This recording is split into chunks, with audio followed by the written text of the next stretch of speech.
बिस्मिल्लाहिर्रहमानिर्रहीम। अस्सलाम वालेकुम स्टूडेंट्स। जैसा कि आपको पता है हमने लेसन नंबर 3 ट्राई अगेन जो कि एक समरी है पोएम उससे शुरू किया हुआ है। आज हम उसका दूसरा लेक्चर पढ़ेंगे जिसमें आंसर द फॉलोइंग क्वेश्चंस होंगे।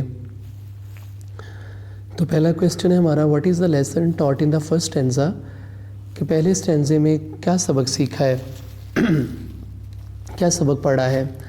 The lesson taught in the first stanza is that if at first we don't succeed, we should keep on trying. Failure or success doesn't matter. The thing that matters is the amount of effort that we put in. This effort should be evident. Evident means होता है clear, साफ। What can we learn from failure? हम नाकामी से क्या सीख सकते हैं? We learn that if we fail, we should persist. हमें साबित कदम रहना चाहिए। We should face the failures manfully. How is failure not a disgrace? Failure provides us an opportunity to better ourselves. हमें अपने आप को बेहतर बनाने के लिए एक मौका फराहम करती है नाकामी। It gives us strength to get back on to our feet. So failure is not a disgrace. Question number 4 है, how many times should we try and why? There is no limit for trying again. कहते हमें कितनी बार कोशिश करनी चाहिए और क्यों करनी चाहिए? तो जवाब है there is no limit for trying again, कि बार बार कोशिश करने की कोई लिमिट नहीं है, कोई हद नहीं है। We should keep on trying till our success. हमें अपनी कामयाबी तक कोशिश करते रहना चाहिए। There is no end of glory.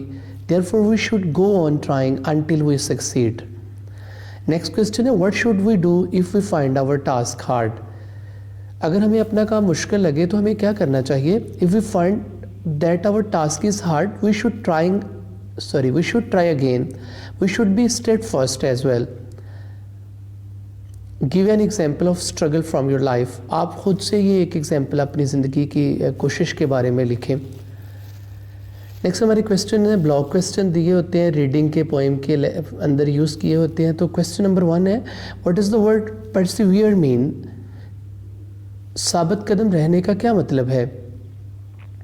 The word persevere means to continue doing something in a determined way despite having problems. If we strive it is no disgrace. Explain this sentence. कहता है अगर हम कोशिश करते हैं तो ये ज़िल्लत नहीं है। इस सेंटेंस को एक्सप्लेन करें तो there is no disgrace to continue striving despite the difficulties and failures. We must face the problems manfully. Failures give us strength to get back to our feet. So failure is not a disgrace.